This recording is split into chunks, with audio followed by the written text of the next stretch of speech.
Hello friends, welcome back to accountancy hackathon for 101 days. और आज है डे 55 और ये टॉपिक बहुत ही इंपॉर्टेंट है आपके सीबीएसई एग्जाम और सीयूटी के लिए, बिकॉज प्रैक्टिकल्स आप करके जाते हैं बट ये जो थियोरेटिकल कॉन्सेप्ट है ये अमेजिंग होगा और हेल्प करेगा आपको 100 मार्क्स लाने में। तो आज का टॉपिक है कि जो पार्टनर्स होते हैं उनकी लायबिलिटी अनलिमिटेड होती है और कितने प्रकार की लायबिलिटी हो सकती है, वो यहां पर थियोरेटिकल कंटेंट है।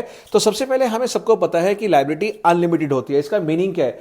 अनलिमिटेड का मतलब है कि अगर फर्म के पास पैसे नहीं है तो पार्टनर्स के पर्सनल एसेट्स को बेच के हम लोग पेमेंट कर सकते हैं। एग्जाम्पल है यहां पर कि फर्म के पास कर्जा है 10 लाख रुपीस का और यहां पर फर्म के पास एसेट्स हैं 6 लाख रुपीस के, यानी 10 लाख को पे करने के लिए फर्म के पास सिर्फ 6 लाख है, तो बाकी का वो 4 लाख कहां से रिकवर कर सकती है?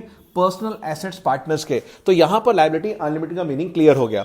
दूसरा, यहां पर जॉइंट एंड सेवरल लायबिलिटी होती है। इसका मतलब इंडिविजुअल लायबिलिटी भी होती है। अगर 3 पार्टनर्स हैं एबीसी और फर्म ने कोई भी पैसा लिया है तो तीनों की लायबिलिटी है, लेकिन यहां पर इंडिविजुअल पार्टनर भी लायबिल होता है। एग्जांपल के तौर पे देखिए, मान लीजिए 3 पार्टनर है एबीसी और यहां पर फर्म ने डिफॉल्ट कर दिया, 5 लाख रुपए का लोन नहीं पे कर पा रही, तो यहां पर ए और सी के पास कुछ भी पैसा नहीं है अगर मान लीजिए, तो सिर्फ सिंगल पार्टनर बी लायबल होगा इस पूरे 5 लाख को देने के लिए।